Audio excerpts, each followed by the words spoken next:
Sziasztok! Ebben a videóban Észak-Lengyelországot járjuk be, ahol minden sarkon történelem és meglepetés várt. Kóstoltunk olyan ételeket, amik gyanúsan hasonlítanak a magyar konyhára, utunk során pedig eljutottunk Lengyelország legszebb városába is.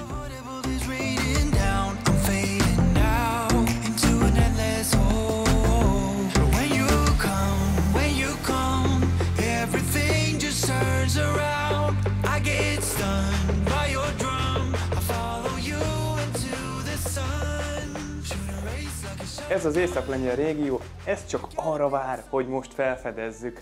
Úgyhogy tartsatok velünk! Igen? Készen vannak az italok? Akkor jövünk.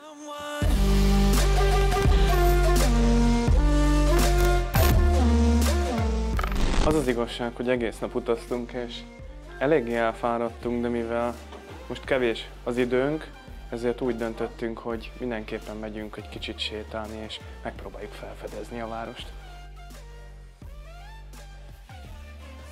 Egészségetekre! Ez egy hibiszkuszos, vodkás welcome drink.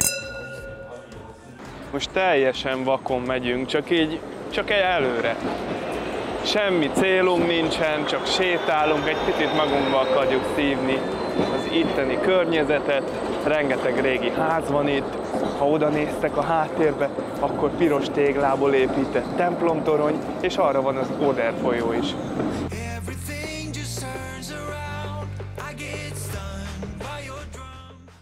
Most itt vagyunk már lenn az Oder folyó partján, a rakparton, és most bemegyünk az óváros részbe.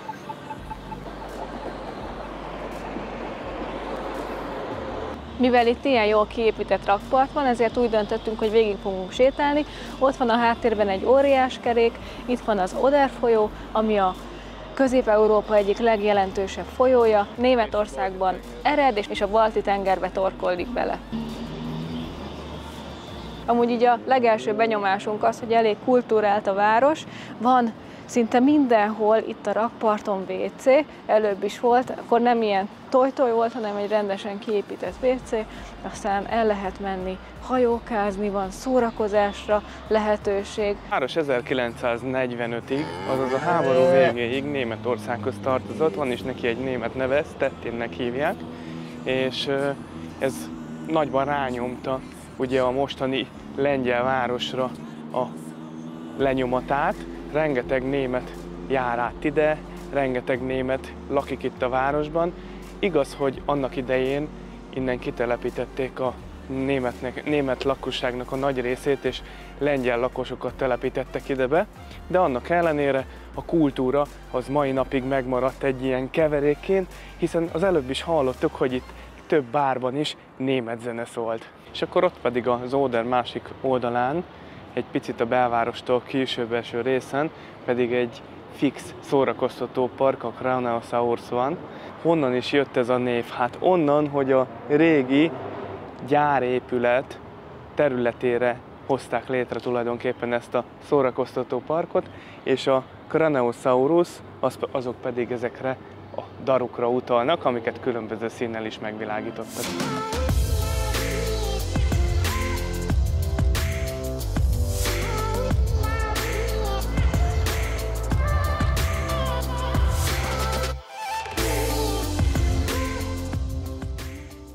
Annyira kacskaringósak itt lent az utak, hogy hirtelen nem tudtuk, hogy merrefele menjünk az óváros felé. Aztán végül feljöttünk ide a hídra, és kiderült, hogy a rakparton is végig lehetett volna menni. Teljesen mindegy, mert innen még jobban rá lehet látni erre a vidám partra. Jövünk a hídon lefele, végig itt a korlát között olyan hatalmas nagy pókok vannak. Tomi, mikor meglátta, teljesen megijedt tőlük. Úgy fut előre. Nézd meg, mekkora!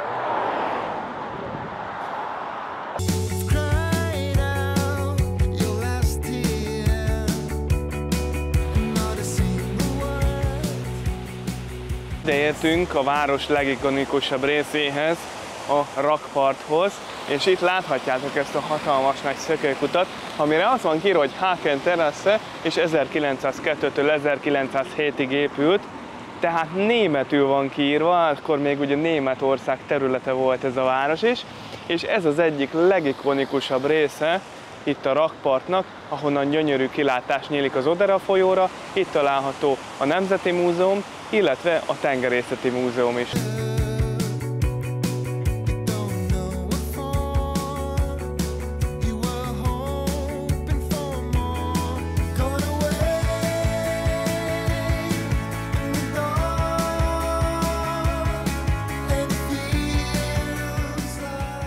Megpillantottuk ezt a nagyon jó kis helyet, ezt a Columbus pubot, és körülbelül olyan 12-13 euróba kerül egy hamburger menü.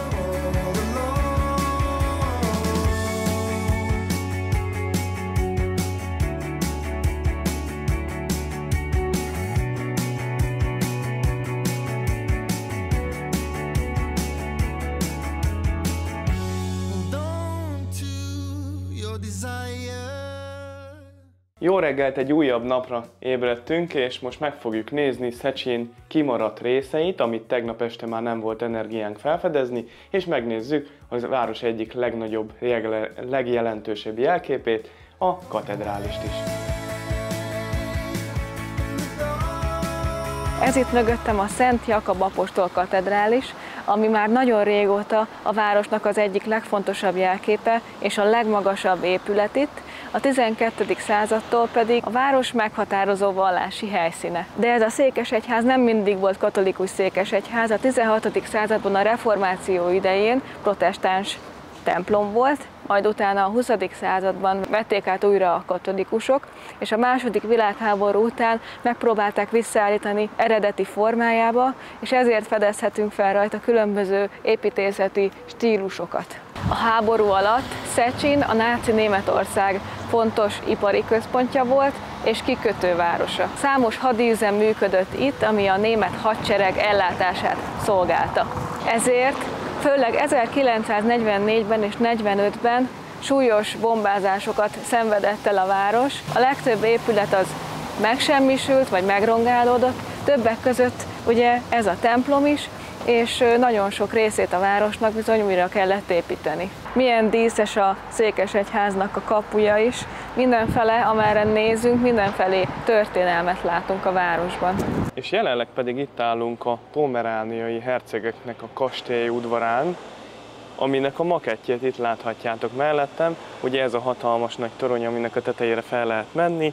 Itt van az Oder folyó, és itt a belső udvaron voltunk az előbb, jelenleg pedig itt állunk ennek a toronynak a tövében, hogyha oda néztek, akkor láthatjátok is. Ez a kastély a 14. században épül, és az évszázadok során a pomerániai hercegek alatt többször bővítették, ezért is fedezhető fel rajta gótikus, reneszánsz és barokk stílusjegy is, és a legikonikusabb épülete az a barokk óra, ami egy gyönyörű szép óratorony, ott a másik oldalon, amit majd mindjárt meg is fogunk nektek mutatni. Jelenleg ez a kastély történelmi és kulturális központként működik, ahol betekintést nyerhettek, hogyha érdekel titeket a történelem, akkor megnézhetitek, hogy a pomerániai hercegek, akik itt a régióban hercegeskedtek, hogy hogyan éltek, milyen fényűző pompában, és hogy milyen a kastélynak a belseje. És ugye nem említettük még nektek, hogy mi is az a Pomeránia. Ugye Pomeránia az Németország és Lengyelország vidékén, határain fekszik el, ez egy régió, és a Balti-tenger partvidékénél található, és az itt lakó hercegek ezen terület felett uralkodtak. És ugye említettük, hogy kulturális központként is működik, vannak különböző előadások, komoly zenei előadások, koncertek és színházi darabokat is el szoktak itt játszani az udvaron. Újra eljöttünk ide a rakparthoz közel, ott sétáltunk tegnap este, és ugye ide feljöttünk, mutattuk nektek a másik oldalon a Columbus nevű éttermet. És hogyha esetleg nem autóval jöttök a városba, akkor a tömegközlekedés is nagyon jól működik itt, ugyanis az egyik legrégebbi villamosvonal van itt a városban, aztán választhattok akár egy Lime-ot vagy biciklit. Ez pedig itt mögöttem a Tengerészeti Múzeum, ami egy szintén nagyon jellegzetes épület itt a városban, téglából épült, és itt a Balti-tengerre jellemző hajózási szokásokat, meg néhány modellt tekinthetünk meg. És most pedig induljunk tovább a Balti-tenger irányába.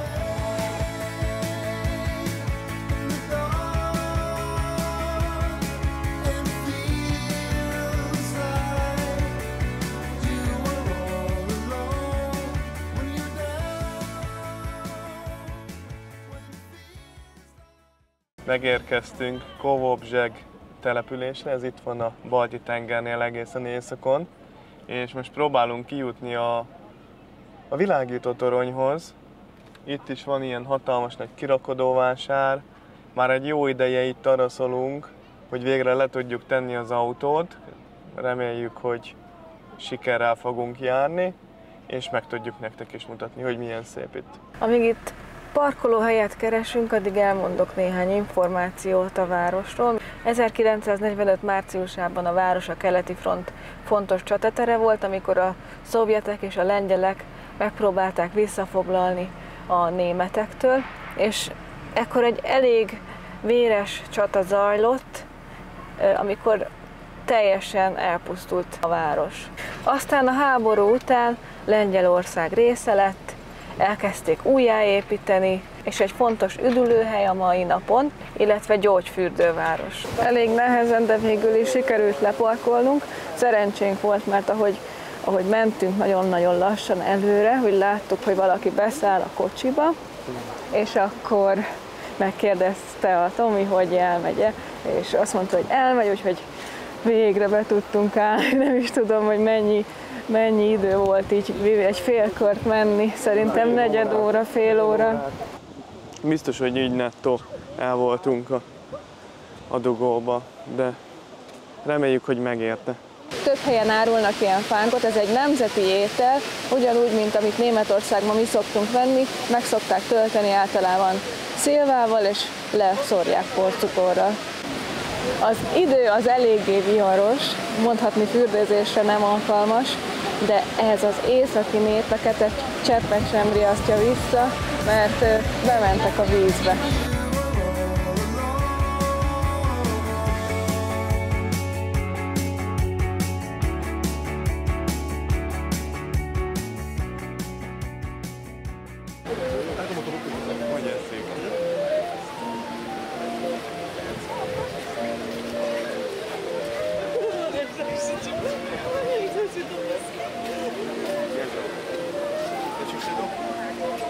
És ez pedig itt már a Kovobzsegi világító torony, ami az egyik legikonikusabb jelképe ennek a városnak. 1945-ben bombatámadás érte és teljesen leomlott, összeomlott, és újra kellett, hogy építsék. Mondhatni nem is olyan régi ez az épület, de most jelenleg is felújítják és próbálják az állagát megóvni, de itt mindig is állt egy világító torony, ezért is lett a város szimbóluma. El lehet menni hajókázni is, lehet menni sima hajóval, viking hajóval, kalózhajóval, meg katonai hajóval, szóval mindenre van lehetőség, és az árakat majd ide lekírom, hogy körülbelül mennyibe kerül. A szél az meg baromira fúj, konkrétan a szánkba fújja a homokot, és ropog a fogunk alatt a homok, de nem veszi el ez se a kedvünket. Most pedig már nem csak a szél fúj, hanem el is kezdett esni az eső, úgyhogy jön a következő tervünk, ami a pékség. Elmegyünk egy igazi lengyel pékségbe, és megiszunk egy kávét. Ide megyünk be a Kaiser cukrászdába. Megnézzük, hogy mennyire lesz császári a szolgáltatás.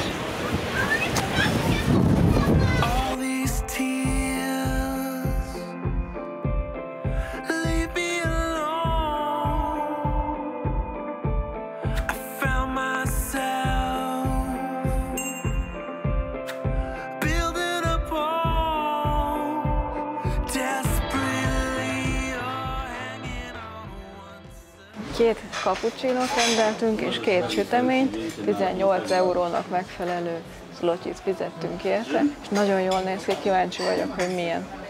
Igen, villával és késsel eszi a croissant. Így még sose ette, de ha már hozták, akkor így eszi, mielőtt bárki bármit szólna. A cappuccinóhoz is barna cukrot adnak kérés nélkül, szerintem ez is egy tök jó dolog. És ez a pisztáciás croissant. Hát előbb megpróbálkoztam vele, hogy itt beleharapok, tiszta pisztáciakrém lettem. Nézzétek meg, hogy néz ki itt a pisztáciás croissant, nagyon tele van. Úristen, olyannyira finom, úgyhogy ide ebbe a Kaiser cukrászdába gyertek el, ezt ajánlom nektek, hogy ezt kóstoljátok meg, hogyha itt jártok. És neked hogy ízlik a málnás kis tortácska? Ez is nagyon finom.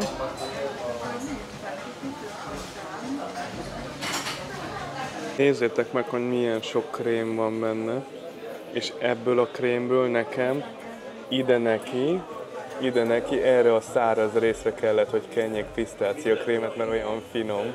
De aztán rájöttem, hogy a közepén ennek is van túró, meg málna lekvár, és ez is nagyon finom. Ez finomabb, mint az. Ne, ebből ne egyél. Nem jó. Nem jó. Elfogyott minden, nagyon finom volt, és hát természetesen mindketten megkóstoltuk a másikét is, de az enyém finomabb volt. Még azóta is dugó van itt az a helyzet, és nekünk tovább kell menni, mert a szállásadó az most kikötötte, hogy 6-ig oda kell érnünk, különben akkor nincs szállás, hanem úgyhogy megyünk Danskba. Nincs más választásunk. Sietnünk kell. Srácok, ha tehetitek, és ebbe a városba látogattok el, akkor ne gyertek le ide a partra kocsival, ha tehetitek, mert itt ez katasztrófa.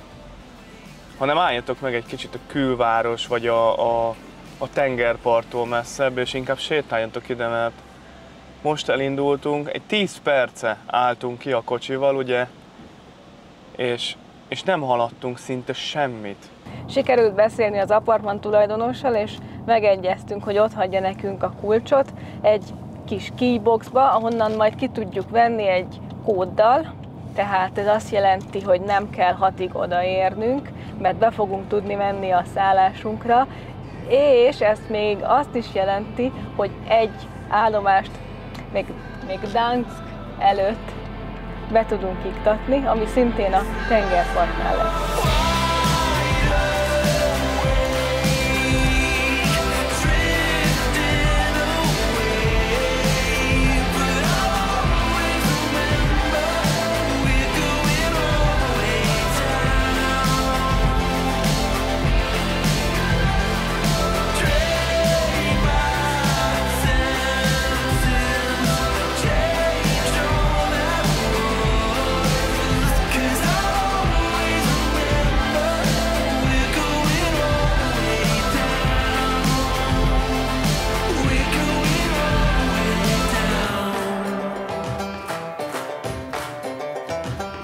Megérkeztünk ide Gdyniába. Remélem, hogy jól mondtam. Ez a befele vezető út teljesen Zuglóra hasonlított. Úgy éreztem magam. Úgyhogy el tudjátok képzelni, hogy milyen volt. De most itt vagyunk a kikötőbe, és megnézzünk néhány dolgot, amit itt meg lehet nézni. Ez egy elég fiatal lengyel város, 1926-ban alapították, de gyorsan Lengyelország egyik legfontosabb kikötővárosa lett. Különösen ismert volt a német megszállás alatt, akkor Gotenhafen néven volt ismert, és utána teljesen újjáépítették. A város nagyon fiatalos és lüktető, erről gondoskodnak ezek az új modern épületek itt a kikötőben. Illetve itt található a jacht kikötő, és ugye egy csomó jetski, szóval szórakozásra is van lehetőség, és itt állnak a másik oldalon a halászhajók is, illetve a hajók, amikkel kis körutakra el lehet itt menni. A D-nap nagyon fontos volt a város történetében, hiszen ekkor volt a normandiai partraszállás, egészen pontosan 1944. június 6-án, amikor az amerikaiak, a britek és a kanadaiak felment és jöttek nyújtani az itt harcoló katonáknak, és ez egy nagyon nagy előrelépés volt a nyugati fronton, és segítették a lengyeleket itt Gdyniánál is, és megpróbálták kiűzni a németeket, és megpróbálták beszüntetni a német uralmat itt. Több mint 156 000 katonát vezényeltek ide, és ez a mögöttem látható romboló is nagyon sokat tett azért, hogy a németeket kiűzzék innen. Ezt a hadihajót ami ilyen jelentős eredményeket ért el itt a környéken, ORP Bliskavicának hívják, remélem, hogy jól mondtam a nevét. Ez a lengyel nyelv, ez nagyon nehéz nyelv szerintem. És ez az egyik legjobb állapotban fennmaradt és legrégebbi lengyel romboló, ami ilyen hatalmas sikereket ért el az ország történelmében. Jelenleg a hajó múzeumhajóként funkcionál, és betekintést enged nyerni az itt szolgáló katonáknak az életébe, illetve a II. Világháború alatt megvívott tengeri csatáira. Ez pedig a Darpo Morza nevű 3 árbocos vitorláshajó, ami 1909-ben eredetileg a németeknek épült, majd később lengyel tulajdonba került. Ez most múzeumként működik, és betekintést lehet nyerni a tengeri életbe, meg lehet nézni, hogy hol mentek ezzel a hajóval, és belevethetjük magunkat a vitorlázás rejtelmeibe.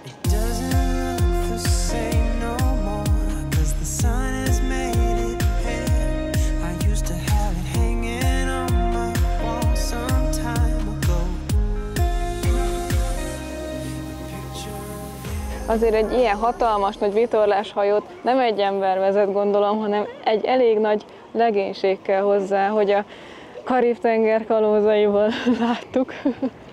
Hát, ez annyira lenyűgöző. Fogalmam sincs, hogy egy ilyen vitorlás hogy működhet, vagy hogy működik. És pont ezért lenyűgöző, hogy annak idején hogy feltalálták magukat a tengerészek, és útra keltek ilyen vitorláshajókkal. Ez fantasztikus. Most pedig tovább megyünk Gdańskba, elfoglaljuk a szállásunkat.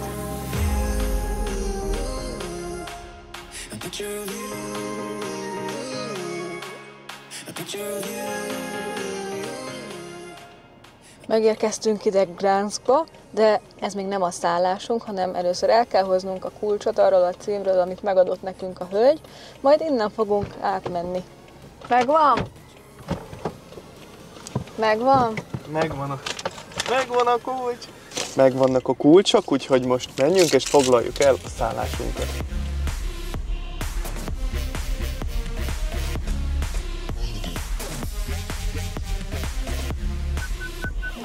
Na gyere, megnézzük, hogy hol a lakhelyünk.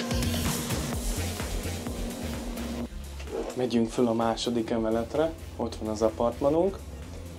Ugye a kocsi a -1-n áll, és nagyon kíváncsiak vagyunk, hogy hogy fog kinézni, amit foglaltunk. Gyorsan leteszem. Ez jól néz ki, nem? Komoly a cucc. Nézzük meg a kilátást, engem az érdekel a legjobban. Jó.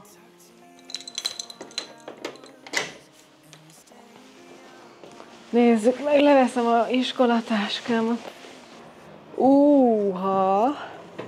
Az igen!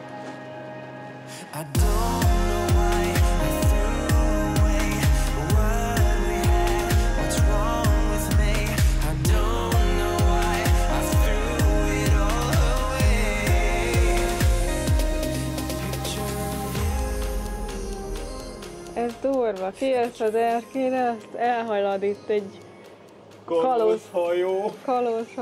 Ez marha jó. Amúgy én rajtam még mindig itt a táska, ámulatba ejtett a lakás. Akkor megélte, nem? Aztán végül nem is idegeskedtünk. Ja. Csak igen, jöttünk. mert sikerült megbeszélni, hogy jöhessünk később. Van itt egy rendes konyhánk, a sütő már megy, mert vettünk a Kauflandba egy pár dolgot, mert képzeljétek, hogy van itt Kaufland is, úgyhogy vettünk egy pár dolgot, ilyen halacskákat, meg krumplit, és akkor 35 eurónak megfelelő zlotyit fizettünk ki, szerintem amúgy nem volt drága, jó áron volt, és vettünk egy igazi lengyel vodkát, ami körülbelül olyan minőségű lehet, mint a Belvedere, legalábbis ezt írták róla, meg hát az üvege is nagyon hasonló volt. És a lakásnak ez itt a nappali része, van egy konyha, hálószobát nézzük meg. Ez itt a hálószoba, és innen a hálószobából is ki lehet látni a folyóra, nagyon jól néz ki. A fürdőszobában meg még egy ilyen kis, nagyon aranyos kis mosógépünk is van, egy ilyen kis pici, mint a hófehérke meg a 7 törpéve. És most pedig megpróbáljuk felkapcsolni a esti lágyfényeket, ne égjen ki a retinánk. Most, hogy megtaláltuk a lágyfényeket, megkérdezem a véleményed, neked hogy tetszik? Nekem nagyon tetszik, és leginkább a balkon a kedvencem, mert gyönyörű a kilátás a folyóra. Az a kedvenc részem. Megyünk egy kört itt az éjszakai dáncban, hogy megmutassuk nektek, és aztán holnap majd nappal is körbe fogunk még sétálni. Ugye a szállásunk az itt van rögtön a víz partján, ebben a hatalmas nagy épületben itt hátul, ezt már mutattuk nektek, amikor megérkeztünk ide Danszba, egy tök jó apartmanunk van, és csak egyszerűen le kellett jönnünk onnan a második emeletről, és már itt is vagyunk a vízparton, itt a sétányon, és most itt meg fogjuk nektek mutatni a belvárost. Ebben a 400 000-es városban még hétköznap is pezseg az élet, mint látjátok. Nézzétek meg, hogy mennyi ember vár arra, hogy egy gyalogos hídon, ami fel volt nyitva, most csukódik vissza, hogy átmehessenek rajta. A város történelméről majd holnap fogunk nektek mesélni. Gyönyörű ez a város, ez az egyik kedvencünk itt Észak-Lengyelországban, hiszen mi már jártunk itt egyszer, ugye a Merci említette az előző videóban, amikor a vidéket fedeztük fel, a kisebb városokat, a gyöngyszemeket, hogy akkor még nem készítettünk videót, de most végre meg tudjuk nektek is mutatni, hogy miért is szeretjük ezt annyira. Itt akarsz enni? Te itt akarsz? Nem biztos. Még körülnézünk. És nem tudom, hogy megfigyelted, de rengeteg vitorláshajó áll itt a kikötőben. Nagyon szépek. Igen, főleg így ezzel nézzétek, csak gyertek közelebb. Innen a vitorlá közül a Dance felirattal egy tökéletes képet lehet fotózni. Nézzétek meg, hogy milyen jól néz ki.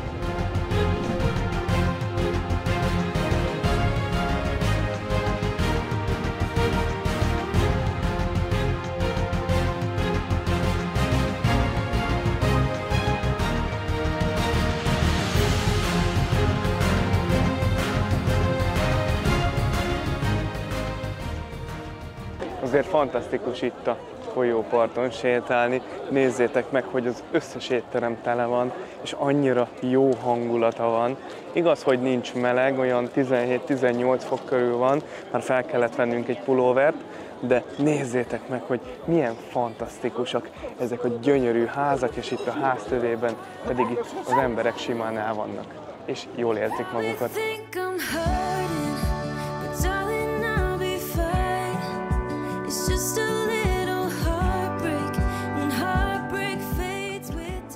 Rengeteg étterem van itt, és mindenhol pezseg az élet.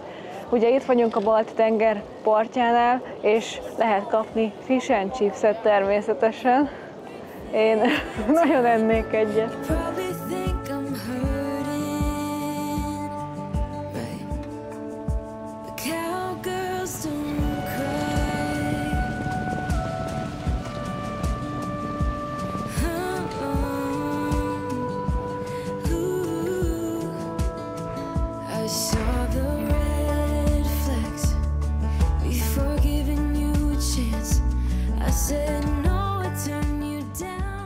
Még egy kicsit sétálunk, itt este, reggel találkozunk.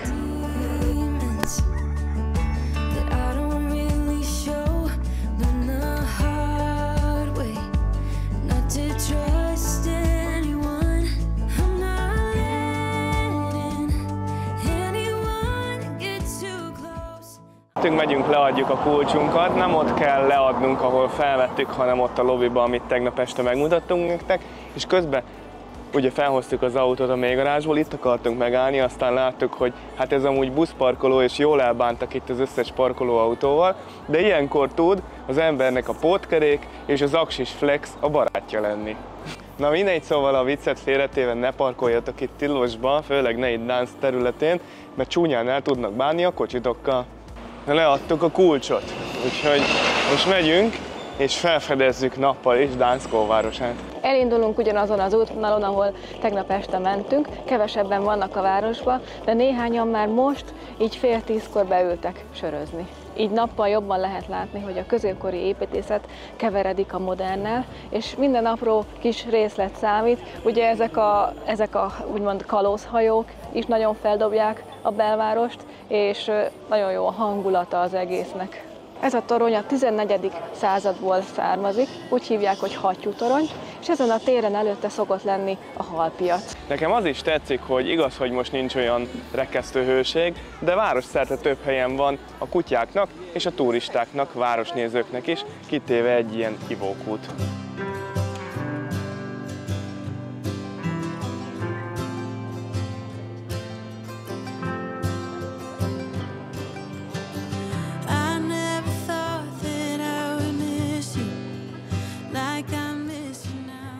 Itt a kalózhajó másik oldalán a sétányon pedig észrevettük, hogy van egy dominikai étterem is a megannyi étterem között, hiszen ez az egész sétány konkrétan arról szól, hogy jobbnál jobb éttermek foglalnak itt helyet. Nem jöttünk olyan sokat a hattyútoronytól, és egy újabb ikonikus épülethez értünk, ez itt a kereskedőknek a kapuja. Ez a kapu egy direkt ki- és bejárat volt a Motvava folyóhoz. Már a középkorban is nagyon fontos kereskedelmi központ volt Gdańsk városa, hiszen a Hamzu Szövetség tagja volt, és erről árulkodik ez a Soptek nevű tengerjáró hajó, ami a Lengyelországnak és a városnak az első tengerjáró hajója volt, ami jelenleg itt a városközpontban van, és múzeumhajóként működik. Ez pedig itt fölöttem a Zsurab rakodótorony, vagy darutorony, ami a 14. századtól meghatározó képe Gdańsk óvárosának, és innen ezzel a daruval mozgatták az akár 2 tonna súlyt nyomó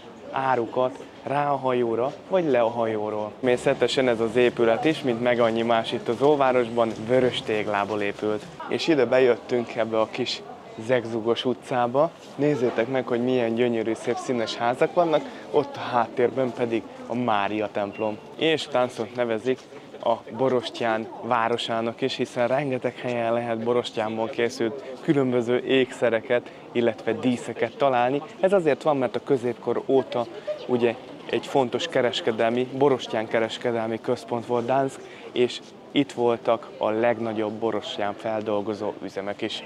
Ugye korábban említettük már nektek, hogy Hanza Szövetség, ezért is volt annyira fontos, hiszen emiatt működhetett itt a borostyán kereskedelem, és ezért is volt az egyik legnagyobb itt Európában. Innen vitték nem csak Európa szerte a borostyán ékszereket, amit itt feldolgoztak, hanem a távol-keletre is.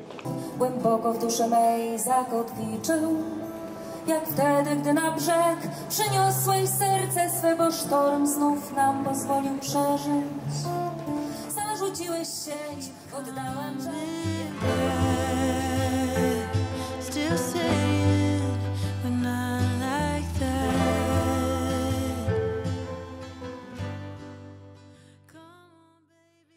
És ahogy ígértük nektek, ide is értünk a Szent Mária templomhoz, ami a világ egyik legnagyobb téglaépítésű temploma, és bent a gyönyörű terek díszítettsége mellett egy csillagászati órát is találunk.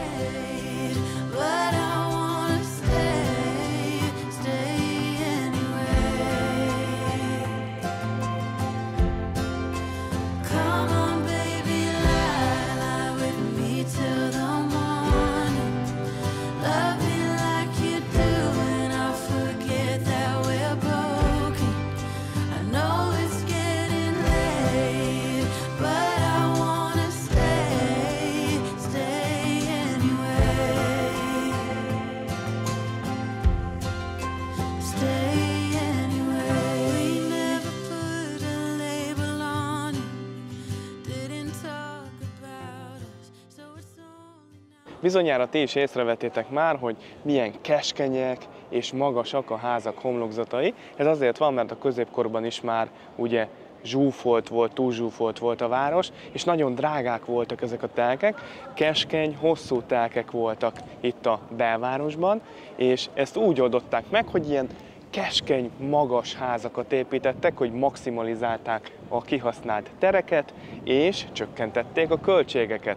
Ez pedig itt már a Nagy Arzenál nevű épület, ami a 17. században épült, holland stílusban, eredetileg fegyverraktárként szolgált, és a város fegyvereit, illetve a lőszereket tárolták itt, ma pedig egy művészeti galériaként működik. Ez itt az egyik legjelentősebb utca itt a városban, a végén pedig az Aranykapu, ami a 17. században épült, és aranyfaragványokkal van díszítve, ami a városnak a gazdagságát szimbolizálja. És Merci, te hogy érzed magad itt a hosszú utcán, hogy itt sétálunk? Nekem nagyon tetszenek az épületek, meg ugye az egész városnak a hangulata. A lengyel emberek is kedvesek tűnnek eddig, legalábbis jó tapasztalataink vannak velük, úgyhogy, és nem mellesleg még egy csomó minden eszembe jutott arról, mikor legutóbb itt voltunk, hogy milyen jó volt akkor is itt sétálni. Én is nagyon jól érzem magam, már jó ideje itt sétálunk ezen a hosszú utcán, szóval megerősíthetjük, hogy tényleg hosszú, és most megyünk a Neptun kúthoz.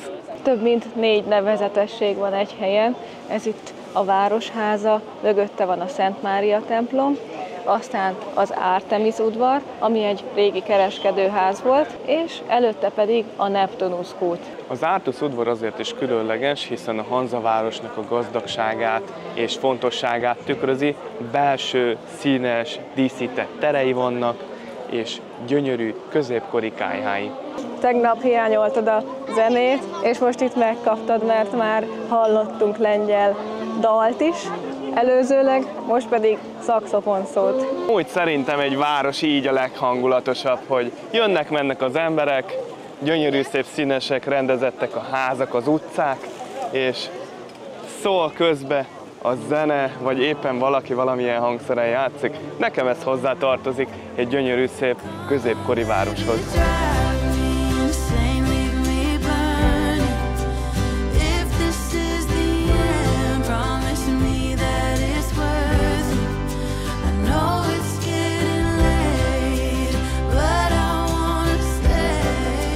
Itt a panda. Pandabá. Nem adsz neki egy 5-öst? Nem akart adni nekem.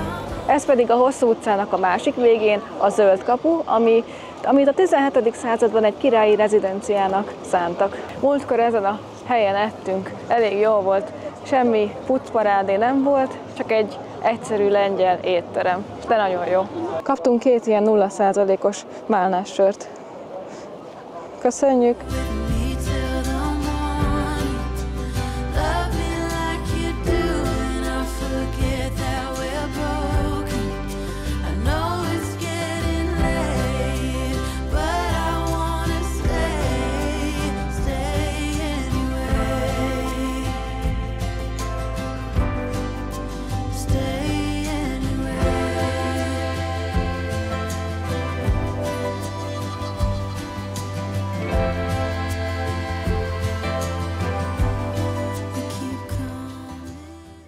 Most pedig várjuk, hogy végre visszacsukódjon a híd, és visszamehessünk a kocsihoz. Beneath the stars, beneath the skies, in darkest darkness or brightest light, I'm calling out for you. Itt vagyunk jelenleg a Balti-tenger partján, egy kis félszigeten, és ez a helyszín a történelem egyik legfontosabb helyszíne, ugyanis itt kezdődött meg a II. Világháború. Within the fire, when I feel hopeless, you're by my side, so I'm calling out for you. I'm calling out for you. A Westerplatte eredetileg egy lengyel tranzitraktár volt, amit a város területén biztosítottak Lengyelországnak. A raktárat a Lengyelország által ellenőrzött katonai helyőrség védte, és a raktár létrehozásának célja az volt, hogy biztosítsa a lengyel hadsereg utánpótlását a Balti-tengeren keresztül. Szeptember 1-én hajnali 4:45-kor a német hadihajó a Schleswig-Holstein, amely hivatalosan baráti látogatáson tartózkodott a városban, megkezdte a bombázást a Westerplatte helyőrség ellen. Ez a támadás volt a II. Világháború első katonai akciója, amely jelképesen megnyitotta a világháborút. A lengyel helyőrség hősiesen tartotta magát több mint 7 napig, és csak pár százan voltak, viszont a németek több ezer katonát, repülőt és tankokat is bevetettek. Ugye szeptember 1-én dördültek el az első fegyverek, és szeptember 7-én Henryk Suchalski alezredes elrendelte az ellenálló erőknek a megadását, hogy ne legyen több áldozat. Így a lengyel katonák hősiessége az egész világon ismertté vált, és Westerplatte a lengyel ellenállás és hazaszeretet szimbólumává vált. A háború során Gdansk súlyos károkat szenvedett. A városban folytak a harcok, és a német megszállás alatt a lengyel lakosságot üldözték és elnyomták. A háború végén, 1945-ben Gdanskot a szovjet csapatok elfoglalták, ami további pusztítás eredményezett, különösen a város történelmi központjában. A háború után Gdansk visszakerült Lengyelországhoz, és megkezdődött az újjáépítés. Hogyha titeket is érdekelnek ilyen történelmi helyszínek, akkor, hogyha Gdanskban jártok, mindenképpen javaslom, hogy látogassatok el ide, mert betekintést nyerhettek, hogy milyenek lehettek akkor a harcok, meg lehet nézni a bunkereket, ezt az emlékhelyet, ugye, ami a lengyel katonák hősiességének állít emléket, meg itt az egész környéket. Azért itt vagyunk a kikötőbe, és hogyha nem lenne itt ez az emlékmű, akkor nem is tudnánk azt, hogy milyen szomorú hely ez itt, hogy itt dörültek el az első fegyverek a II. Világháború kezdetével, és hány ember meghalt, és milyen szörnyű idők következtek, ugye 39. szeptember 1-e után. Leather jacket on in the snow. Always such a cool guy, new life, new clothes, but baby you're the same. I see it from afar. Ez a tábor a Stutthof tábor, ami körülbelül 1 órányi autóútra van Gdansktól. Ezt nyitották meg a legkorábban, és ezt zárták be a legkésőbb, a II. Világháború ideje alatt. Tábor 1939. szeptember 2-án nyílt meg, az első szállítmány politikai foglyokat, képviselőket, tanárokat, akik lengyelországi tevékenységekben részt vettek, őket hozták ide Gdansk környékéről. Tehát a kezdetek kezdetén hadifogolytáborként működött. A belépés az teljesen ingyen van ide, a helynek megfelelő ruházatot kell viselni természetesen, és a végén fogunk majd fizetni csak a parkolásért. Az összes tábor Heinrich Himmler, az SS vezetőjének irányítása alatt állt, ő mondta meg mindig, hogy mit kell csinálniuk a foglyokkal. Például ezt az épületet is a foglyok építették fel. Ez volt az SS tiszteknek a főépülete itt. Ezt a Stutthof tábort a II. Világháború kezdetének másnapján már létrehozták, és elkezdték ide deportálni a hadifoglyokat. Kezdetben kisméretű internáló tábor volt, körülbelül 2500 hadifogoly raboskodott itt, voltak köztük lengyelek, zsidók és orosz hadifoglyok is. Ezek az emberek azért kerültek ide, mert a német megszállás számára veszélyesnek bizonyultak. Ahogy a háború előre haladt, úgy változott a tábornak a helyzete is, majd Heinrich Himmler döntésére 1941-ben a tábort elkezdték kibővíteni, és elkezdtek nagyobb számú hadifoglyokat és zsidókat ide deportálni, ide a tábor területére. A hadifoglyokat kényszermunkára kényszerítették, ilyen volt például a hadipari üzemekben való dolgoztatás, vagy a környékbeli földeken mezőgazdasági munkára való kényszerítés. A körülmények rendkívül kegyetlenek voltak, nagyon sokan meghaltak éhezésben, vagy túl dolgoztatták őket, vagy betegek lettek, illetve ki is végeztek sok embert. Himmler személyesen is ellenőrizte a táborok működését, majd elrendelte, hogy ez a tábor is kapcsolódjon be a végső megoldás programjába, azaz az Einlösungba, amikor is a zsidókat meg a nem kívánatos csoportokat megsemmisítették. Tehát 1942-től már nem csak koncentrációs táborként funkcionált, hanem megsemmisítő táborként is.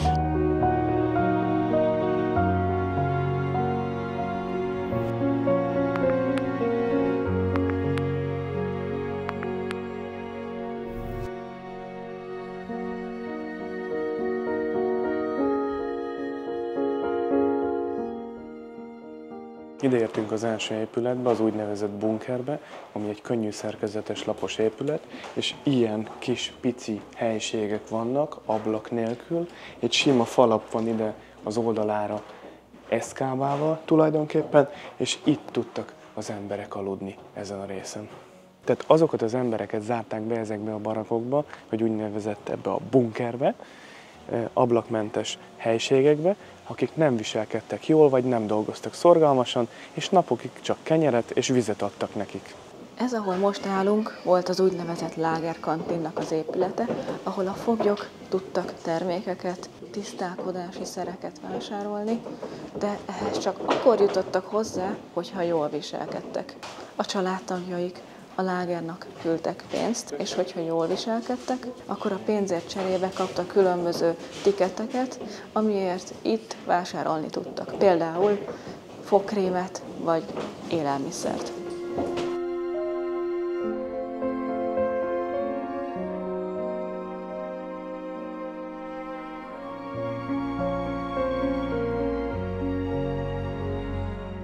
Itt volt a lágernek a konyhája, ahol embertelen körülmények uralkodtak, hiszen kanál nélkül csak egyszerűen egy koszos tálba sorban álló emberek megkapták az ételüket, gyorsan kiszaladtak az épületből, hogy megigyák, szó szerint, az úgynevezett levesüket, és a következőnek a tájukat oda tudják adni, hogy ő is valami ételhez, meleg ételhez juthasson hozzá.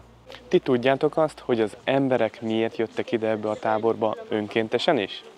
És ezt az önkéntességet ne a szószoros értelmébe értsétek, hanem hogy itt a táboron belül jelentkezhettek a foglyok a jobb bánásmód reményében a Sonderkommandóba, vagy pedig kaposnak, azaz tábori rendőrnek.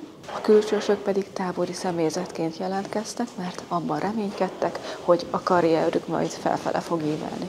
És itt jön képbe ez az épület, ez a 8 és 8A blokk, ami tulajdonképpen karanténként működött, 2 és 4 hét időtartam között jöttek ide az újonnan érkezők a táborba. Ide elszállásolták őket, ahova majd mindjárt be is fogunk menni, és itt elsajátíthatták a karantén ideje alatt, hogy mi a rend, mi a házi rend, és a különböző kifejezéseket meg kellett, hogy tanulják németül.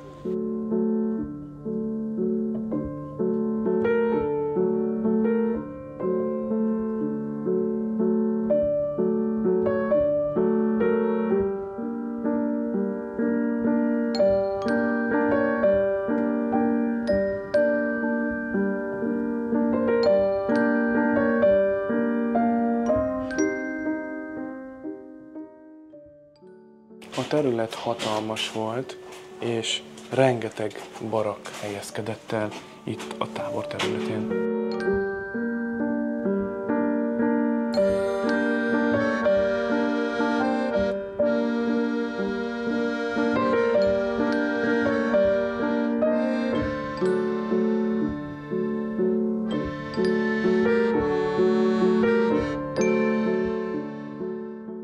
Ez pedig itt a közös illemhelység, illetve mosdó. És fontos kihangsúlyozni, hogy kétfajta tábor volt, a koncentrációs tábor és megsemmisítő tábor, és itt a fő különbség a fogvatartottak sorsában volt. A koncentrációs táborokban a foglyok szörnyű körülmények között éltek és dolgoztak, a megsemmisítő táborokba pedig azért vitték az embereket, hogy a végső megoldást rajtuk gyakorolják, ugye, hogy a németek felsőbbrendűnek érezték magukat a zsidók fölött főként, ott megsemmisítették az embereket. És mi a különbség Auschwitz és között a tábor között? Hát az, hogy Auschwitz az egy megsemmisítő tábor volt a kezdetektől fogva, a legnagyobb. Több mint 1,1 millió embert végeztek ott ki. Ez pedig a kezdetektől egy koncentrációs tábor volt, majd később egy megsemmisítő táborrá nőtte ki magát. Auschwitzban már voltunk évekkel ezelőtt, ami egy nagyon megrázó élmény volt, és itt lenni is nagyon megrázó, de kíváncsiak voltunk arra, és meg szerettük volna veletek is ismertetni ennek a történetét. Szóval kíváncsiak voltunk rá, hogy milyen egy ilyen tábor, ami az eredeti formájában maradt fent. Ez az épület volt itt, amit már leromboltak, a betegellátó, és beteg emberek, sebesültek jöttek ide be, és kaptak jódtinktúrát gyógyszergyanánt, és papírkötéseket a sebeikre, hogyha voltak nekik. Nagyon sokan meghaltak ezek közül, hiszen ez az orvosság, illetve ez a sebellátás nem igazán volt hatásos, és itt a másik oldalon pedig a krematórium található.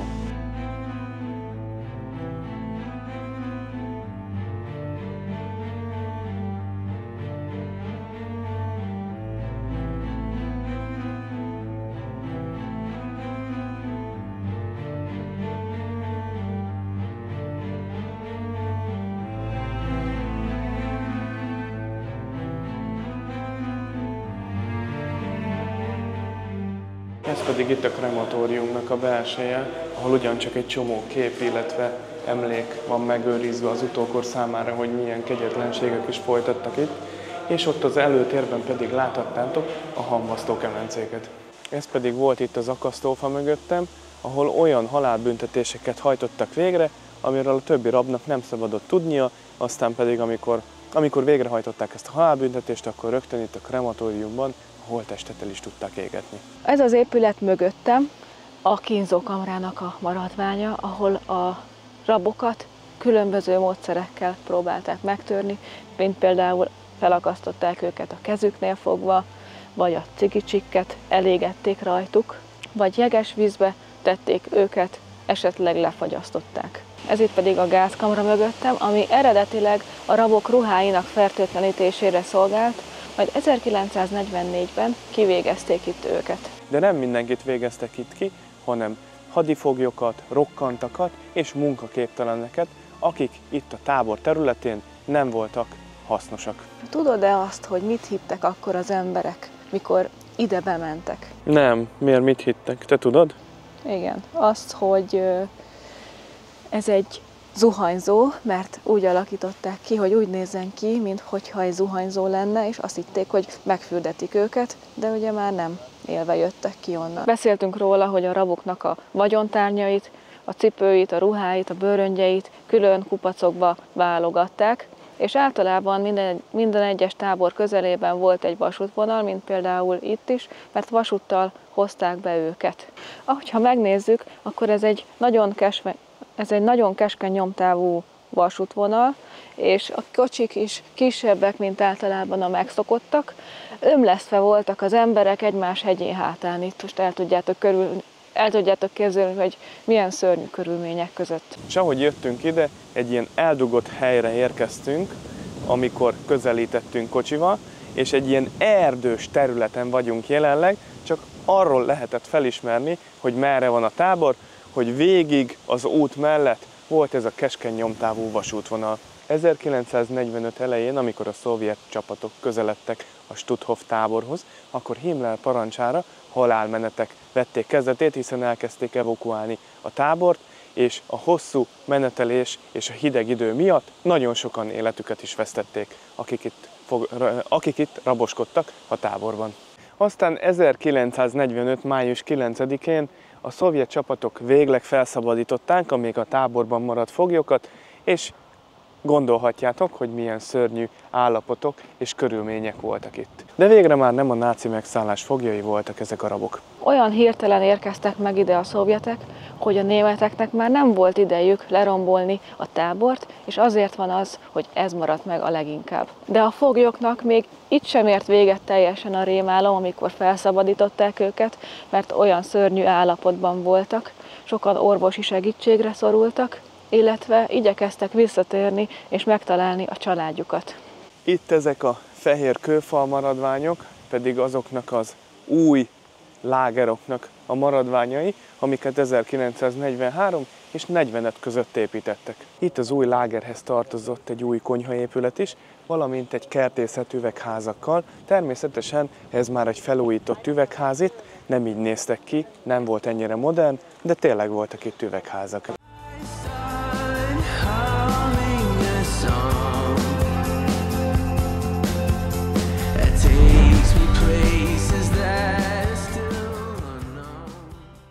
Jelenleg egy észak-lengyel kisvárosban vagyunk, Fromborkban, aminek a lakosainak száma 2500 fő körülbelül. Közel vagyunk a Balti-tengerhez, egészen pontosan a Vistula lagunájának partjánál. Frombork a középkor óta jelentős helyet foglal el a régió történelmében, hiszen itt élt és dolgozott a híres csillagász Nicolaus Copernicus is. A legjelentősebb épület itt a városban, ez a katedrális, amit mindjárt megnézünk, de előbb nézzük meg ezt a kávézót.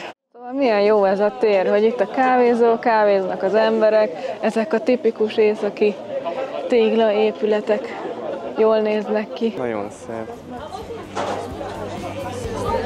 Nézzünk be a kávézóba.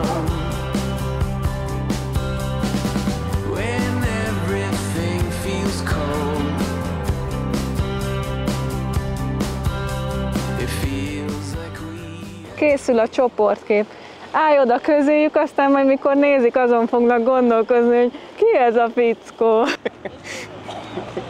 És hogyha már beszéltünk róla, akkor elmondod nekünk, hogy ki volt ez a Copernicus? Egy lengyel csillagász matematikus és katolikus pap volt, aki leginkább a heliocentrikus világkép megalkotásáról lett ismert, ami szerint nem a Föld áll a világegyetem középpontjában, hanem a nap. Valamint a többi bolygó a nap körül kering. Élete nagy részét itt töltötte, és az érseki hivatalban dolgozott.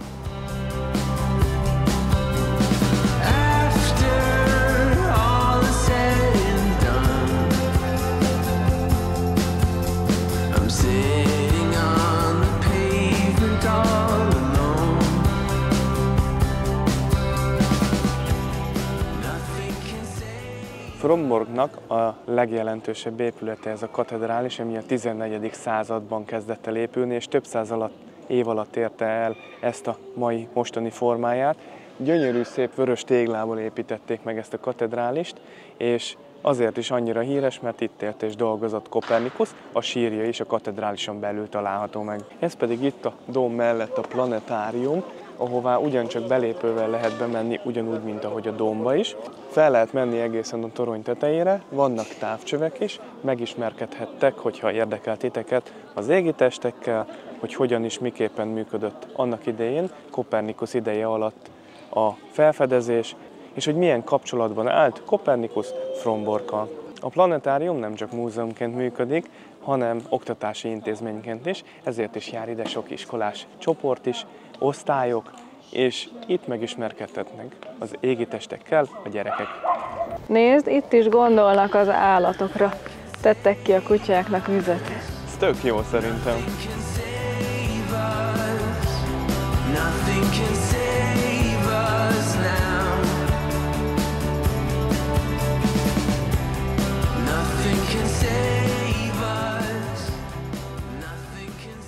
Tudod, mi jutott eszembe? Hogy nagyon közel vagyunk most az orosz határhoz, annyira, hogy ilyen közel még soha nem voltunk. Igen. Most, hogyha oda át akarnánk menni, akkor vízunk kellene. A város amúgy nekem nagyon tetszett, ez egy igazi lengyel kisváros. Mi tudjátok, hogy szeretjük felkutatni az ilyen helyeket is, amik kevésbé ismertek a turisták között, és így mindig egy kicsit jobban megismerhetjük az országokat. És képzeljétek el, hogy mi már évekkel ezelőtt voltunk ezen a környéken, akkor voltunk Varsóba, meg ugyanúgy Gdanskba, csak most úgy gondoltuk, hogy újra eljövünk, és ezúttal megörökítjük, és megmutatjuk nektek is. Igaz? Igen, és nagyon szép emlékeink vannak innen. Igen. Innen még Gdanskból elmentünk Svédországba. Kuörbe kocsival Dánián keresztül a Nagy Alagúton. Szuper volt. Annyira sajnálom, hogy régen nem videóztunk, de hát a jövőben is várnak még ránk hasonló kalandok, illetve újabb helyszínek, amiket meglátogatunk. Ahol esetleg még mi se voltunk, de meg tudjuk nektek is most már mutatni, mert van jó felszerelésünk. És most egészen lejöttünk ide a vízparthoz. Ide lejöttünk erre a kis öblös részre. Ott szembe, amit láttok, az elválasztja ezt a víz réteget, ezt a vizet a Balti tengertől. Egy kis átjáró van, hogyha mi most a nyílt vízre szeretnénk kimenni, abba az irányba, de akkor át kellene mennünk orosz területre, Hiszen, hogyha oda elnéztek a távolba, az már ott Oroszországhoz tartozik, hiszen van Oroszországnak egy kis része itt, Litvánia és Lengyelország határán.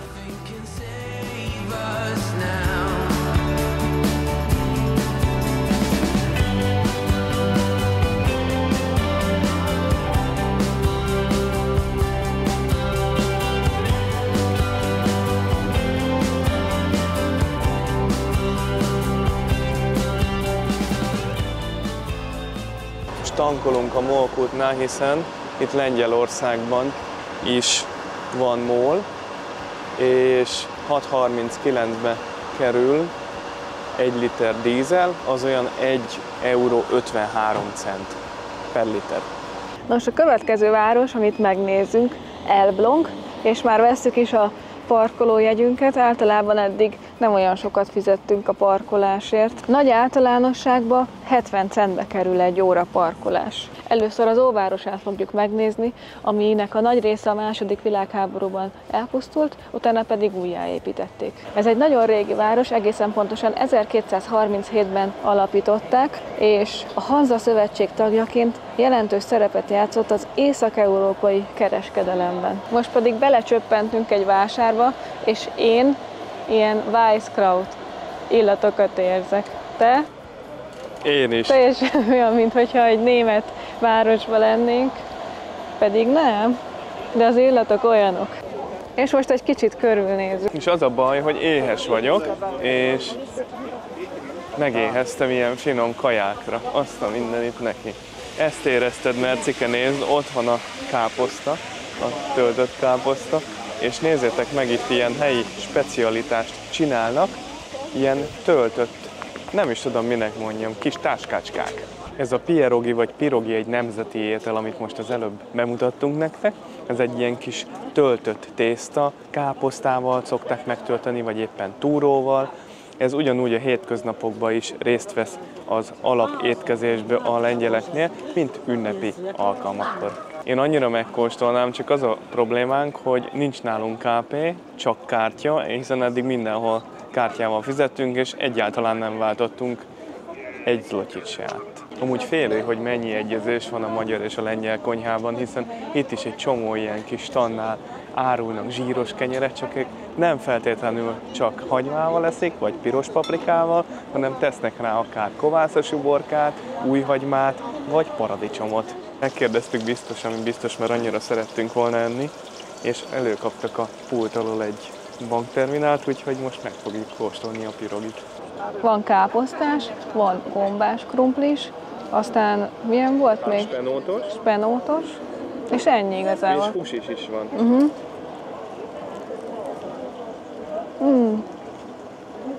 Ez túlos. Ízlik? Finom?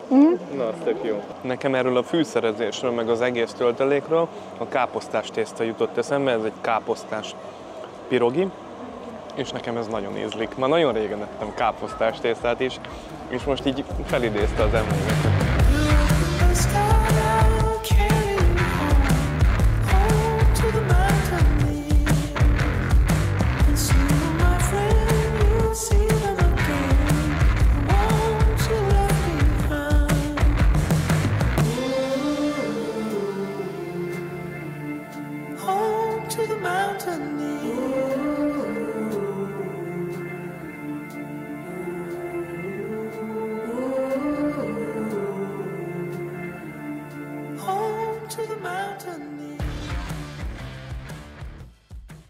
Nekem egy valami hiányzik, egyetlen egy dolog, az valami ilyen tradicionális zene ehhez a jó kis vásárhoz. Az amúgy tök jó. És itt a vásáron belül most ideértünk az elblągi katedrálishoz, amit a 13. században alapítottak, és a város és az óváros fölé emelkedik. Ezt is, mint meg annyi környező házat is vörös téglából építették, és mi nem bírunk ezzel betelni. Nekünk nagyon tetszik ez, hogy itt ilyen egységes és szép. És hogyha már ételekről beszéltünk, akkor rengeteg párhuzam van a földrajzi elhelyezkedés és a kultúra miatt is a lengyel és a magyar konyha között. Ilyen például a húsos ételek, ugye nekik is van egy hasonló, mint a magyar rántott sertésborda, aztán van nekik is céklalevesük, van nekik is fehérlevesük, kolbásszal, az a magyar korhelyleveshez hasonlítható, illetve vannak a töltött tészták, ugye a pirogi, amit most mi is megkóstoltunk, és ugye őnáluk ezt, amit mi kóstoltunk, van húsos töltelék, spenótos töltelék, túrós töltelék, vagy káposztás. Ugye ez inkább a magyar túrós derejéhez hasonlítható, ott is inkább tölteléknek a mi voltja az, ami különbözik egymástól. Édesség például a mákos beigli, vagy vannak túrós süteményeik is, itt is ennél a standnál van mákos beigli, csak egy picivel másképp néz ki. Aztán nagyon szeretik a paprikát is használni, van lengyel savanyú borka is, vannak pörköltjeik, amik ugyancsak a paprika használata miatt nagyon hasonlítanak a magyarhoz. És van az a mondás is, hogyha már itt tartunk, hogy magyar-lengyel két jó barát. Ez az évszázados közös történelem miatt alakult ki.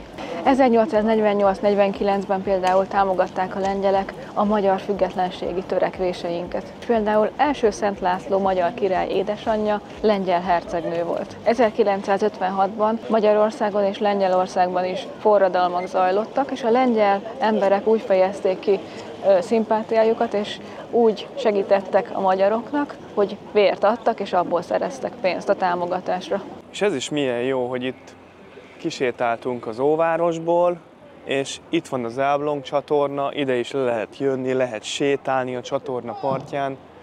Ez annyira szép ez a város, nekem egy nagyon kellemes meglepetés. És itt pedig sárkányhajóznak, legalábbis otthon ilyen ütemre szoktak sárkányhajózni, nézzétek meg!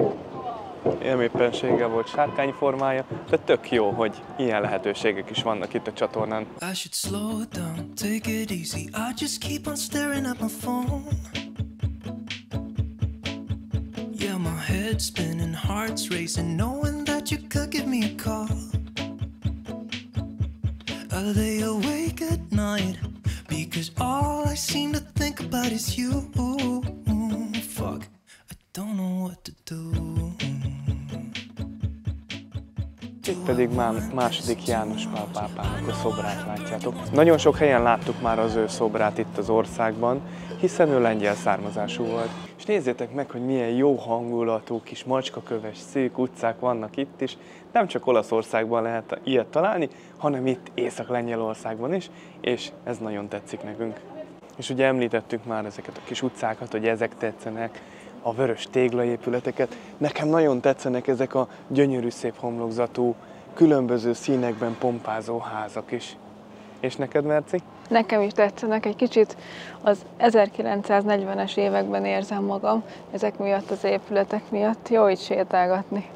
Váltakoznak folyamatosan az illatok, most füstölt hústermékeknek az illatát éreztük, aztán sült káposztát, aztán amikor sütik a sajtokat, ezeket a füstölt sajtokat, akkor annak az illata terjeng a levegőben.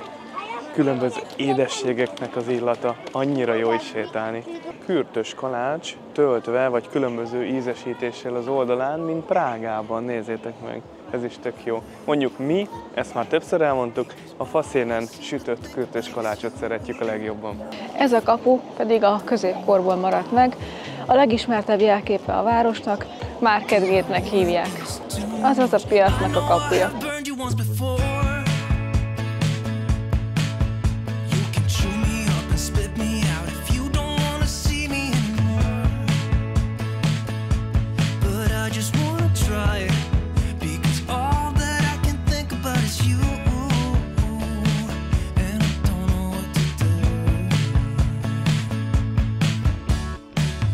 Nos, ezt a 20 kilométert elég nehezen tettük meg, mert útfelújítások voltak, 5 lámpát kellett végigválni, aztán egy úthenger felvonulást, mentek így egymás mellett, aztán egymással párhuzamosan, tehát minden fajtaféle módon mentek, veszekedést is láttunk, mert a bal oldalon engedték az autókat, és akkor az úthenger meg szépen ment hátrafele, tolatott, az ember meg csak így figyelt, és akkor hát majdnem rá tolatott a lakóautóra, és akkor pont egy magyar volt, ugye, és akkor hát magyar virtus nem hagyhatjuk annyiba, hogy egy úthenger kilapítson minket. Hát milyen dolog ez?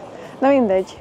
Megérkeztünk Marburgba, megálltunk a Mekihez közel. Van egy saját parkolója is a bárnak, de mi itt álltunk meg, mert 5 után nem kell fizetni a parkolásért. Lengyelországban többfelé járva már észrevettük, hogy hasonló házak vannak, mint Magyarországon, ilyen panelházak vagy tömbházak, és ennek az az oka, hogy ugye Lengyelország is a Szovjetunió befolyása alatt volt, így az építészeti stílust is átvették a szovjetektől, és ugye ilyen tömbházakat építettek az embereknek. Na és szerintetek miért jöttünk el ide? Hát azért, mert ez a világ legnagyobb téglavára itt mögöttem. A várat a német lovagrend építette a 13. század végén, és itt volt a rend főhadiszállása 1309-től. Többször átépítették, különösen a 14. és a 15. században, amikor a német lovagrend fokozatosan bővítette és megerősítette. A második világháború alatt a vár súlyosan megsérült, azóta helyreállították, és ma múzeumként működik. A helyreállítás során törekedtek arra, hogy a vár visszanyerje középkori pompáját. És a vár alatt különböző alagutak és folyosók is vannak, amiket szintén meg lehet nézni. Ha azt hittétek, hogy ha itt bejövünk a kapun, hogy nincs tovább a vár, akkor tévedtetek, hiszen nézzétek meg, milyen hosszan elnyúlik arra egészen hátra. Ez annyira hatalmas, hogy nem csodálkozunk azon, hogy az UNESCO világörökség részévé választották.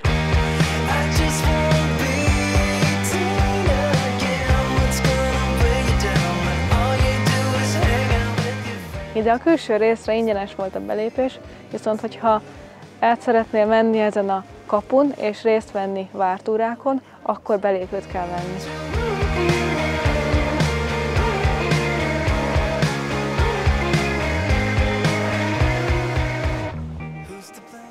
És itt a várnak a háta mögött van kirakodóvásár, a gyerekek vehetnek maguknak ilyen lovagi egyenruhát, és hát egyéb dolgok. Ez passzol ide, a középkori várhoz. És a várnak van egy boros pincéje is. Tényleg? Aha, egy nagy boros pincéje. Sziasztok, srácok! Ha érdekel titeket Lengyelország első fővárosa, akkor tartsatok velünk!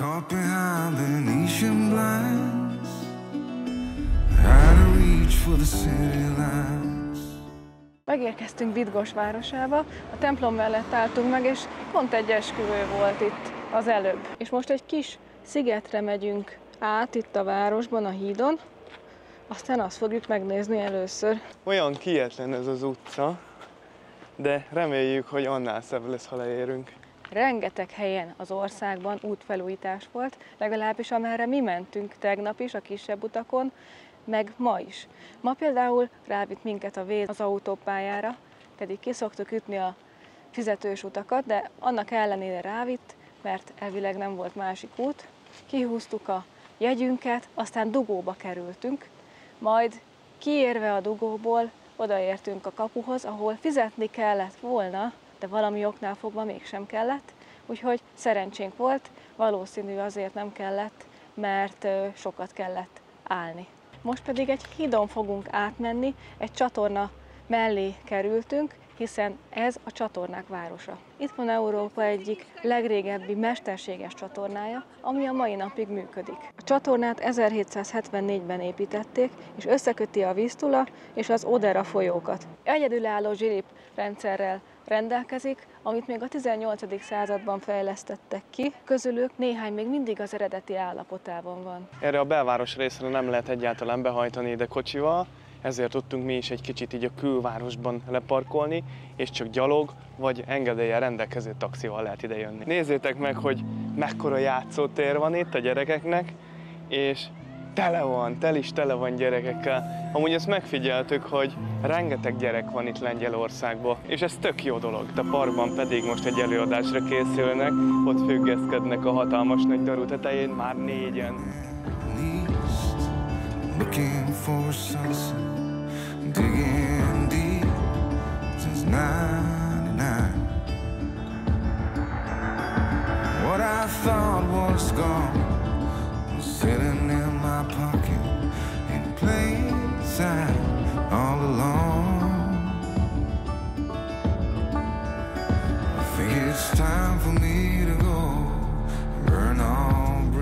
Rengeteg helyet bejelöltünk a térképen egy kis gombostűvel, aztán utána rájöttünk, hogy egy csomót ki kell szortíroznunk, mert nem fér bele minden. Úgyhogy tényleg csak a legfontosabb, legszebb helyeket, amikről azt olvastuk, hogy szép, azokat fogjuk meglátogatni, mint például ez is, aztán utána még megyünk egy kisebb városba, majd egy nagyobb városba az úti tervünk szerint. Mivel hát nincs sok időnk, szeretnénk látni, szeretnénk megmutatni nektek, úgyhogy mennünk kell, akármennyire fáradtak vagyunk. Itt is tele van lakatokkal a híd. Nagyon sok szerelmes fogadott örök hűséget itt a másiknak. Ez a hallnakat nekem nagyon tetszik.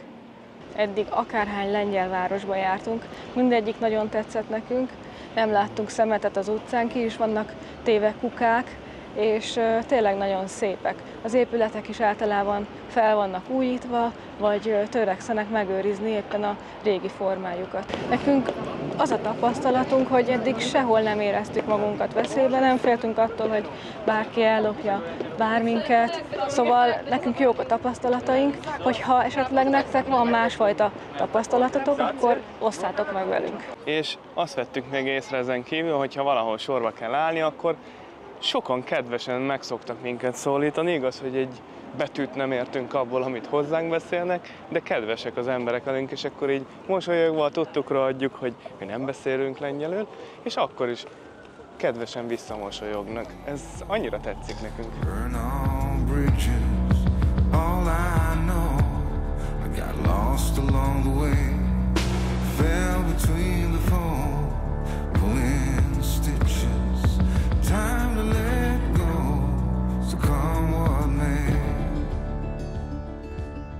Ez pedig itt a városnak a főtere, körbe tele vannak éttermekkel, bárokkal, kávéházakkal, középen pedig a gyerekeknek a nagy örömére van ilyen párásító, amiben tök jól eljátszanak. És nézzétek, ott van egy ilyen, hogy zapka. Merci ezzel szórakozott velem az első nap, hogy majd holnap majd oda viszlek téged reggelizni, mert nem tudtuk még, hogy mi az. Aztán kiderült, hogy ez egy ilyen vegyes éjjel-nappali kis bolt, és nagyon sok helyen van, úgyhogy ha ti is úgy vagytok, akkor oda be tudtok biztosan menni a zapkába, tehát nem zapkását fogtok kapni reggelire, hanem ez egy ilyen vegyes bolt. Nekem ez egy nagyon szimpatikus város, itt a csatornákkal, a gyönyörű terekkel, az emberekkel, hogy jól érzik magukat, nézzétek meg. Úgyhogy mondhatni, hogy ez a harmadik vagy a negyedik kedvencem. Ugye az első az Gdansk, egyértelmű, én nekem az a csúcs itt. Aztán nagyon tetszett még Elbląg, ahol ugye a kirakodó vásárt is találtuk. Ez mondjuk a harmadik vagy a negyedik, nagyon sok szép helyet láttunk. Most pedig megyünk tovább Gnieznóba, mert ez is egy nagyon fontos város.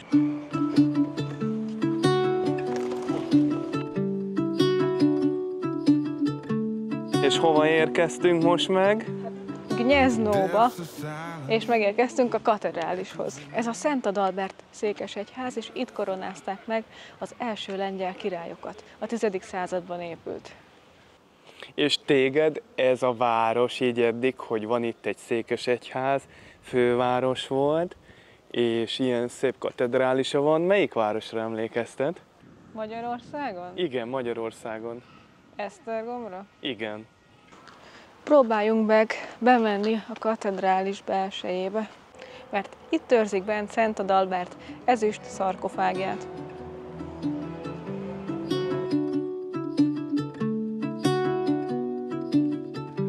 In the depths of silence, where echoes remain, you were the sunrise, and I was the rain.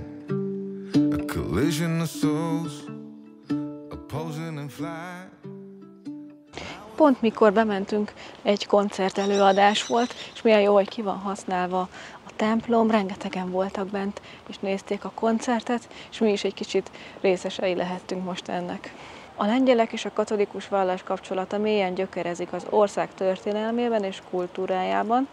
Lengyelország a 10. században vette fel a kereszténységet, amikor első Mieszko fejedelem 966-ban megkeresztelkedett. Ezzel a katolikus vallás hivatalossá vált, és az ország szoros kapcsolatot alakított ki a papsággal, a nyugat-európai kereszténységgel.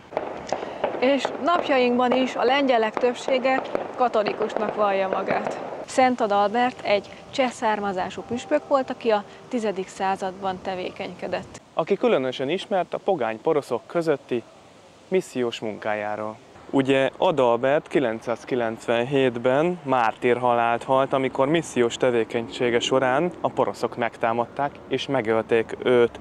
Halála után szentté avatták, és a lengyel kereszténység egyik legfontosabb alakjává vált. És ugye azért is fontos nekünk ezeket az információkat elmesélnünk, illetve saját magunk megismernünk, hiszen ebben a bazilikában van az ezüst szarkofágja, csak sajnos nem tudtuk megnézni a koncert miatt.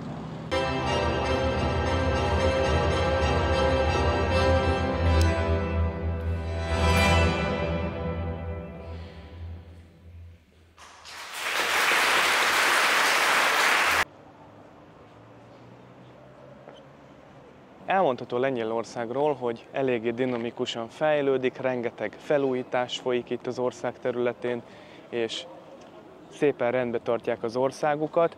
Ezt mi is megtapasztaltuk, hiszen láttunk egy csomó útfelújítást, egy csomó épületfelújítást, szépen rendbe tartják az utcákat, és évekkel ezelőtt, amikor itt jártunk, ahhoz képest is erőteljes a fejlődés. Ez a város a híres Piast út egyik legfontosabb állomása, hiszen ez történelmi és híres királyi útvonalakat köt össze. Az út a Piast dinasztia történelmét mutatja be, és az ország első királyságának megalapítását. Gniezno, mint a Piast út egyik fővárosa, kulcsfontosságú állomás a lengyel történelem megértéséhez. Érezni a szarvasgomba illatát a levegőben. Igen. Pont ezen gondolkodtam, hogy ez mi ez az erős illat, és nem tudtam hova tenni, de köszi, hogy megmondtad.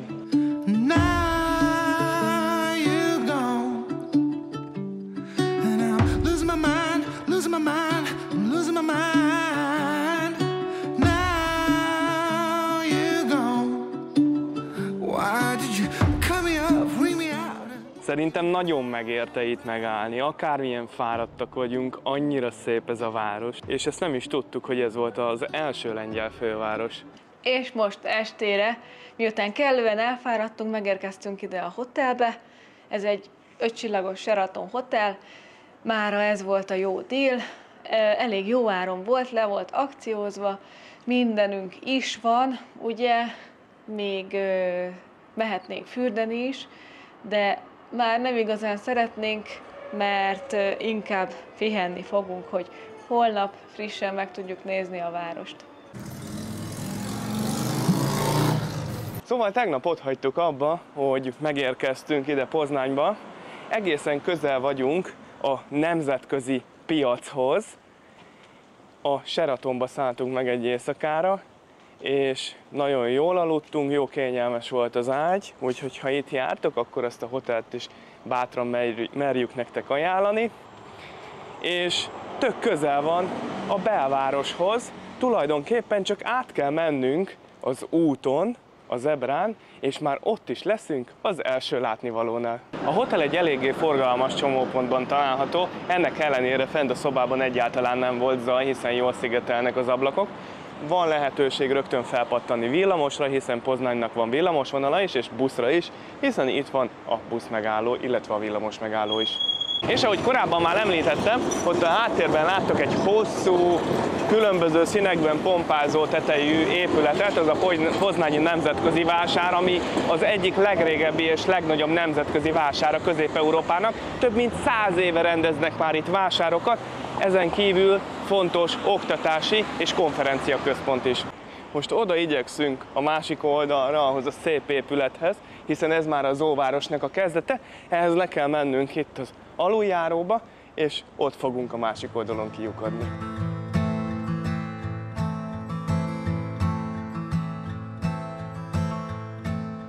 Poznány, Lengyelország egyik legősibb városa, körülbelül 500 000-an lakják, és itt van eltemetve Lengyelország első királya, akit Gnieznoban koronáztak meg. 1956-ban itt is volt népfelkelés, ugyancsak mint Magyarországon, amit a munkások indítottak a szovjet uralom alatt álló Lengyelországban. Ez pedig itt a császári palota, egy igazán impozáns épület itt Poznány belvárosában, és mondhatjuk, hogy ez a legfiatalabb császári palota egész Európában, hiszen 1905-től építették 5 éven keresztül, és a német császárnak az otthonának szánták, most jelenleg már múzeumként működik, amikor Poznány még a német birodalom része volt, ez volt a Németországnak a szimbóluma. Tudjátok, mi az az enigma?